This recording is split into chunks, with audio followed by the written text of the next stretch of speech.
Malgré les tentatives de repousser jusqu'au bout la course, la dernière descente de la Coupe du monde de ski a été annulée dimanche à Saalbach en Autriche, privant le public d'un dernier duel très attendu entre le Français Cyprien Sarrazin et le Suisse Marco Odermatt, qui remporte le globe mondial de la spécialité.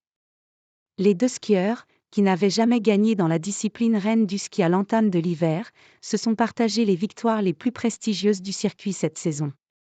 Et avec seulement 42 points de retard sur le Suisse, le skieur du Dévoluy pouvait espérer revenir sur son rival dimanche à Saalbach pour pourquoi pas décrocher à 29 ans son premier globe. Mais comme trop souvent cet hiver, la météo en a décidé autrement. Après les températures printanières et le grand soleil vendredi et samedi matin, c'est la pluie puis la neige qui a recouvert dès samedi après-midi le ciel de la petite station autrichienne qui accueillera les championnats du monde en 2025. Dans ces conditions, et avec des rafales de vent impressionnantes en haut du tracé, les organisateurs ont dû se résigner après avoir tenté de reporter 3 fois le départ à annuler la course. En raison des conditions météo actuelles avec le vent et les chutes de neige affectant la piste, et pour assurer la sécurité des athlètes, l'organisation a décidé d'annuler la course, a indiqué à la mi-journée la Fédération internationale de ski. On s'est poussé mutuellement. Faute d'ultime confrontation, c'est Odermatt qui remporte devant Sarrazin son premier globe en descente, après avoir déjà remporté cet hiver celui du général, du géant et du super-G. Le génie suisse de 26 ans devient ainsi le premier homme depuis 2001 et l'Autrichien Hermann Maier a remporté 4 globes en un seul hiver. Tout le monde est mitigé, a toutefois réagi Odermatt dimanche.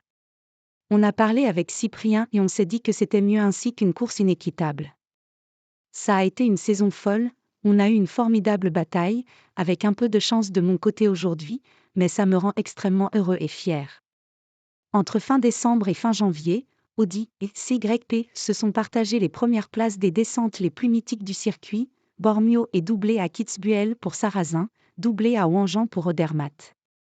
Et après de longues semaines éloignées des pistes à cause d'une chute à l'entraînement à Kvitfjell, Norvège, mi-février, le Français pouvait espérer une remontada dimanche, d'autant qu'il avait montré lors de son retour à la compétition vendredi qu'il était toujours très en forme, 4e du Super-G juste devant Odermatt 5e.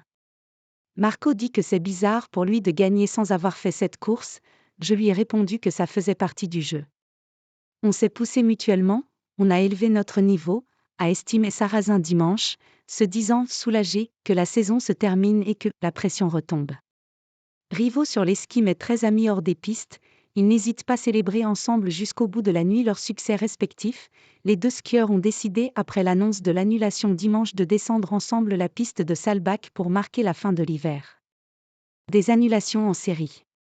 La Coupe du monde masculine se termine donc comme elle avait commencé il y a 5 mois à Sölden en Autriche, par une annulation.